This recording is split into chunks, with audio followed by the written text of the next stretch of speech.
to stop the day. Happy St. Patrick's Day 2009 from Eileen and Ryan. Ruin Christophe. We are going to read a book today. Never lie. Leprechauns Never Lie. And we are going to dedicate this story to Meryl. my love, Meryl. Yes.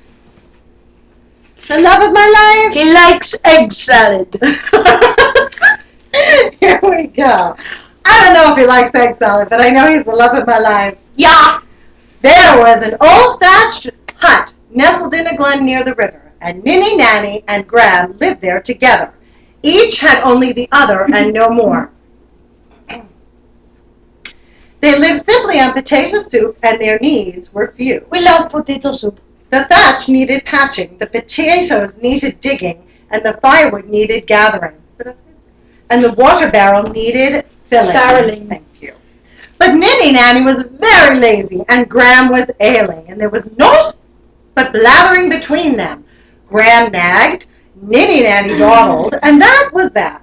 The rain came drip, drop, dripping through the thatch. The potato sack emptied, the chimney pot grew cold, and there was just a bit of rainwater in the barrel. It came to be that there was little to eat.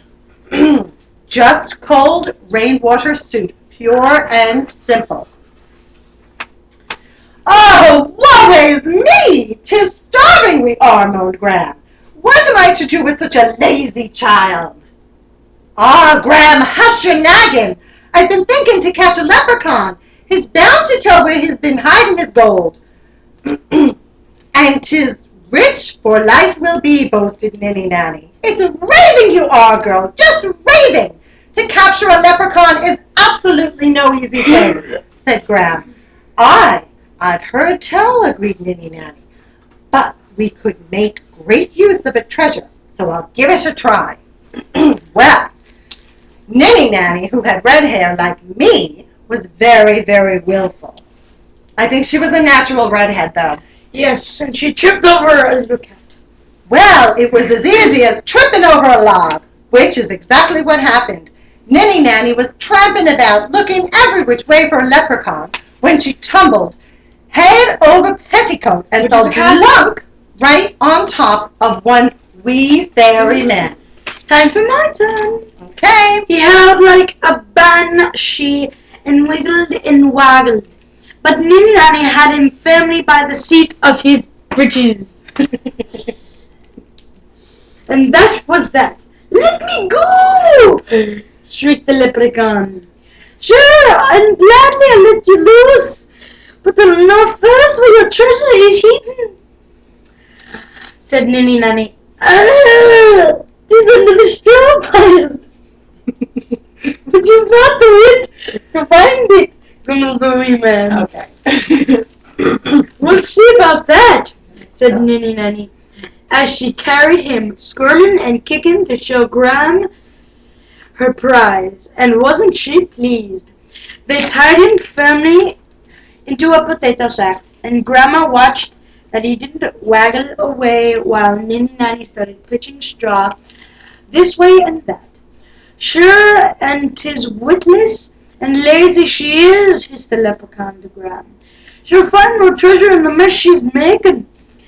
I heard that, and you'll not fool me, leprechaun, said Ninny Nanny. And she lifted the straw gently, searched through it bit by bit, and carried it up to the roof out of the way. Sure, and the whole straw, and the whole the straw pile was upon the roof, and not a mite of gold to be found, and that was that. "'Tis a liar you are, leprechaun," babbled Ninny Nanny. "Ah! 'Tis a liar, I'm not hidden under the straw. It was, but I just now recall that the mice were nosing about, so I moved it on the big oak covered it with the branches," said the leprechaun. Okay. Stack the branches here by the door, Ninny Nanny, said Gram. I will sort through any for stray coins. Ninny Nanny carried and stacked the branches. Gram examined every stick. The leprechaun scowled. Ninny Nanny raked up the last few twigs and found no speck of treasure under the tree. And that was that. He's lying again, Graham, howled Ninny Nanny. Ah, I let him not! Hidden under the tree it was, but I remember now that I moved it to a safer place, mumbled the leprechaun. Speak up! Speak up and tell where you've hidden the gold! Demanded Ninny Nanny, shaking him till his wee head wobbled. The river! Squawked the leprechaun. I put it under the river! Sure, and I'm not believing that. How did you get it under the river? And how am I going to get it out? Asked Ninny Nanny. I've told you where, but I won't tell you how, grumbled the leprechaun. Ninny Nanny got the bucket and started to bail out the river. She was tossing water onto the riverbank at a furious rate. "'Tis witless you are, girl," laughed the leprechaun. "Can't you see how the water is sliding back from whence it came?" And he was right. Of course, so Ninny Nanny emptied her bucket into the water barrel till the barrel was full to overflowing, but the river was as deep as before, and that was that. "Sure, and 'tis a liar you are, leprechaun," wailed Ninny Nanny, "and 'tis throwing you into the river I am." "Don't be hasty, girl," begged the leprechaun. "A liar I'm not, just forgetful at times. I remember clearly now I buried my treasure in your very own potato patch." "I'm not believing you, leprechaun. 'Tis another lie you're telling me," said Ninny Nanny. "Then 'tis foolish you are, girl," said the wee man, "for leprechauns never lie." "I have heard tell they've bound by fairy law to tell the truth," said Graham. "Our leprechaun is bound by fairy law." "Ah, I believe that when I'll see it," grumbled Ninny Nanny, and she went to fetch the spade. "Let me read, love." Ninny Nanny dug and grubbed about into the potato patch. Graham smiled to see all the potatoes scattered about.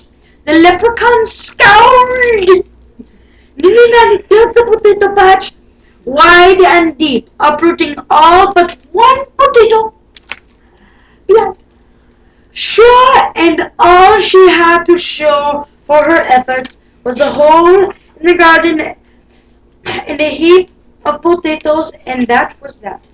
She threw down the spade in disgust. I've had enough digging, and I've had enough of lying leprechauns," bawled Ninny Nanny. "Let him loose, Graham. We'll be needing that sack for potatoes." So Graham untied the sack, and whisked like a shooting star in the night. The wee man vanished. Ninny Nanny and Graham supped on good, hot, hearty potato soup, vegetarian, Pudgy.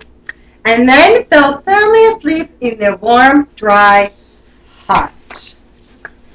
While out in the potato patch, the wee leprechaun was busily digging up the last potato plant. He carefully lifted his pot of gold, muttering, "Aye, leprechauns never lie," as he trotted off to find a safe hiding place, and that was that. "Have a very Happy St. Patrick's Day! Day! We love you!